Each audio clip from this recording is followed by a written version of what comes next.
if you're watching this video right now as an adult, there's a 1 in 3 chance, rather 1 in 2 chance that you could be pre-diabetic or diabetic. And if you are a young person, an adolescent between the age of 12 and 17 years of age, and you happen to find this video, there's a 1 in 3 chance that you could be pre-diabetic or diabetic yourself. So we're going to talk about some of the places, the foods that you can get sugar from, specifically cookies. If you missed the last video, we spoke about some of the drinks that are common in Antigua and the West Indies in general that are very high in added sugar. And this week we're going to talk about cookies, some of the cookies that I grew up on that have significant amounts of sugar, especially depending on how many of them you eat. Now, just as a reminder, Aaron, my son here, my co-host for today, can maybe tell the audience what is the recommended daily allowance of sugar for a 24-hour period in a day. How much added sugar should everyone aim to consume? Up to how much? 6 teaspoons. 6 teaspoons of added sugar. That's a recommended daily limit of added sugar. All right. Now, if you're having your sugar not from your sugar bowl, not from the sugar bowl, but if it's added from packages, then calculate it by this. Every 1 teaspoon is equal to 4 grams. So if you look on a package, if say, for example, a packaged food has 20 grams of sugar, that is 20 divided by 4, which is 5 teaspoons of added sugar. All right, so that lays the foundation. So bearing that in mind, we're going to go through some of the common cookies or biscuits that are consumed in the Caribbean, and we're going to talk about 9 of them, and we're going to go through the amount of added sugar per serving, and this gives you an idea of how much sugar you're getting in a daily period if you're keeping a running tally of sugar intake. All right, now first one I'm going to talk about is digestives. Aaron, do you remember digestives? Yes. Aaron, when we're in Antigua, he gets digestives because, it's something we really know. I used to have them as a child. I love them. And I actually still like digestives. But I don't know if you all want to guess how much added sugar is in digestives. This is McVitie's digestives. And let's talk about the milk chocolate digestives. So sugar, one of the things you have to bear in mind too is serving. When you look at the label, the amount of sugar is per serving. So you have to then ask yourself, how much is 1 serving? So in the case of the McVitie's biscuits, 1 serving, or rather the nutrition label refers to 1 biscuit or 1 cookie. But digestives are actually biscuits. I wouldn't call them cookies. Somehow I just feel like they're biscuits. So 1 digestive biscuit, one of the milk chocolate digestives, has 4.8 grams of sugar. Now remember, 4 grams of sugar makes up 1 teaspoon. So if you're having 1 biscuit, it has about a 1 1/4 teaspoons of sugar in that 1 biscuit. But Aaron, do you ever eat 1 digestive? When you eat digestive, how many would you eat? 4. Maybe you would eat 4. And depending on how hungry you are, maybe or 6. how much you like them, you might eat 6 digestives. So if you eat 6 digestives, how much sugar are you going to get? 6 times. Teaspoons. Exactly, because that's 6 times 4, 6 teaspoons. 4 grams is 1 teaspoon. And it's actually 6 times 4 1/4, so you're going to actually get a little more than 6 teaspoons. So from those 6 digestives alone, you will have your full daily limit. You would have reached your daily limit of added sugar for a day. And imagine how much sugar you're going to get maybe if you have some sort of sweetened drink, or if you have some other food, a sauce, anything else with sugar, and you will well surpass your limit of sugar per day and be on your way potentially to pre-diabetes or maybe even diabetes in the future, because this accumulates over years. And that's why we want to be aware of these things, because we see that the rates of diabetes and pre-diabetes are going up all around everybody's business. So that is digestives. Beware digestives. The original digestives though, that actually has less sugar. Those have 2.2 grams of added sugar per biscuit. So if you really like digestives, I actually never had the milk chocolate digestives. I like the plain ones better. And if you're going to have the digestives, maybe 1 or 2 after a meal rather than on an empty stomach, okay? The second biscuit we're going to talk about, hobnobs. And Aaron, I actually don't think you have had hobnobs, but that's something we used to have as children. Hobnobs are these oat biscuits. They're actually quite nice. When I looked at the label, they actually are made up of 40% oats. So it's really not terrible, right? And I think it's even whole oats, all right? So 1 hobnob biscuits is like McVitie's. All these that I'm talking about so far, it's the McVitie's brand. It's a British brand of biscuits. So each hobnob biscuit has 3.5 grams of sugar. So just almost 1 teaspoon of sugar, right? Just under a teaspoon of sugar per hobnob biscuits. These hobnob biscuits are quite nice, so you might end up eating 4, or maybe as Aaron suggested earlier, you might end up eating 6 of these biscuits, getting almost your full limit, getting to your limit of added sugar per day. So beware, all right? Now the third example, and these are all biscuits that I remember loving as a child. The third one is the fruit shortcake biscuits. This is again in the McVitie's brand. And these biscuits have, you never had that one, Aaron. But that fruit shortcake, they're quite nice. But those actually have only 2.1 grams of sugar per biscuit. So they're really, so far of the ones that we spoke about, they have the least amount of added sugar. So you might be able to afford to have more of these biscuits. Like if you were to choose between these McVitie's types, you might say, you know what, maybe I might have some fruit shortcake biscuits, and I might have them after my lunch, maybe as a dessert. All right, so that's the McVitie's fruit shortcake biscuits. Now the fourth example I'm going to talk about is, this is an original Caribbean biscuit, Shirley biscuits. And Aaron, you might not remember Shirley biscuits, but Shirley original biscuits are like, kind of remember. yeah, they come in like a square, like a rectangular pack. The original, there are many different flavors now, but the original one has that red, more red on the packaging. And when I looked, made by the Wibisco company, this is out of Barbados, and a pack of Shirley biscuits usually has about, I think, 5 biscuits. And so that's a serving, a pack, and that has 8 grams of added sugar in one packet of Shirley biscuits.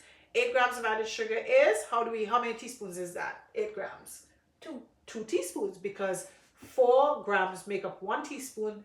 8 divided by 4 is equal to 2 teaspoons. All right, so you are, with 1 packet of Shirley biscuit, gonna get 1/3 of your daily limit of added sugar. All right, so you have to keep that running tally to make sure that you ideally don't surpass that 6 teaspoon limit of added sugar. Now, one thing I will say about the Shirley biscuits compared to the other types you mentioned already is that the list of ingredients in Shirley biscuits, it was quite long, and it included a lot of chemical names. One thing about the McVitie's, the British brand, they use mostly safe ingredients, I would say. Flour, and of course they had sugar and all these things, but they didn't have, it wasn't laden, the ingredient list was not excessively long and laden with chemical names. The Wibisco Shirley biscuits, sadly, was laden. It was a long list, and it had things like TBHQ, which of course I had to look up, but that's a preservative, and it's a harsh, somewhat of a harsh preservative, which could be associated with health problems, and it's actually banned in Britain. So they were using that, and I believe in the United States they're looking at some of these additives and deciding, hey, maybe we should ban some of these additives because they're associated with diseases or poor health outcomes. Okay, so TBHQ was present in Shirley biscuits. It also had sodium metabisulfite, which is a dough conditioning agent. These are chemical names, I had to look them up, but this is to make it the dough more stretchy so that they can easily cut the biscuits. But that, because it has when it breaks down, it produces sulfites, and some people are intolerant of sulfites.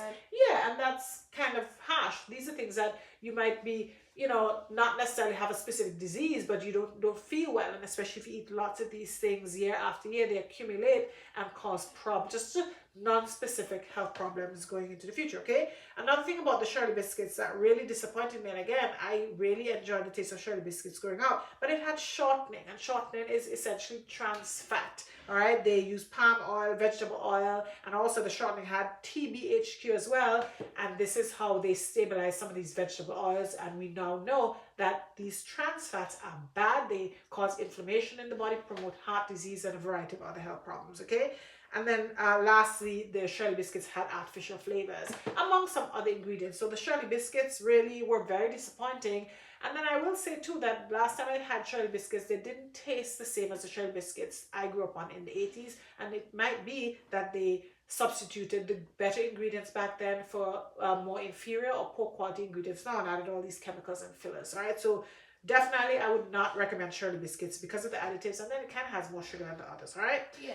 The fifth example I'm going to talk about is ginger nut cookies. This is some of the McVitie's brand there. Similar to ginger snaps, there are a variety of different brands of ginger cookies, but the ginger nut cookies, we used to have those McVitie's ginger nut cookies, and one biscuit has 2.9 grams of sugar, so about 3/4 of a teaspoon. Not terrible, all right? You just have to be aware of how many you have so that you keep that running tally of added sugar to ensure that you don't surpass the 6 teaspoon or 24 gram per day limit, all right? Sixth example, Ovaltine biscuits. Erin, do you remember Ovaltine? Have you had Ovaltine? You probably don't remember Ovaltine because we tended to have like to buy the digestives, especially, and maybe some other ones. You might have, but Ovaltine biscuits.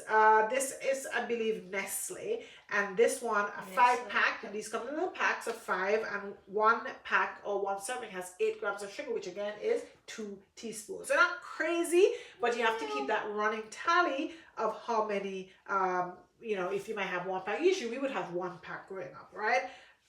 Ovaltine biscuits also had shortening, which is trans fats, and we know that trans fats are not good. It also had a very long ingredient list, so I didn't really like that about Ovaltine biscuits.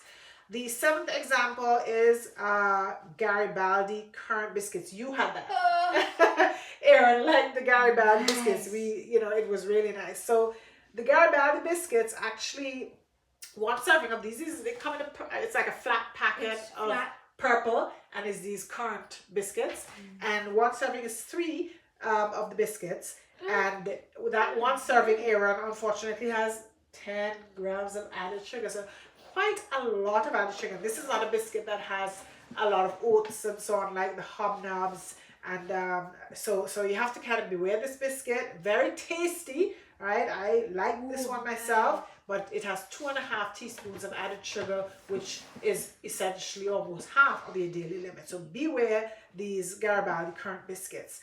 Now, the 8th example, this one is from the Bermuda's brand. It's a Trinidadian brand, Bermuda's, and this is the Caribbean Delight oatmeal and raisin cookies. This comes in a purple packet, and one cookie, okay, at least another thing about the Caribbean brands is that it was kind of hard to get on. I had to search a lot to find details about them.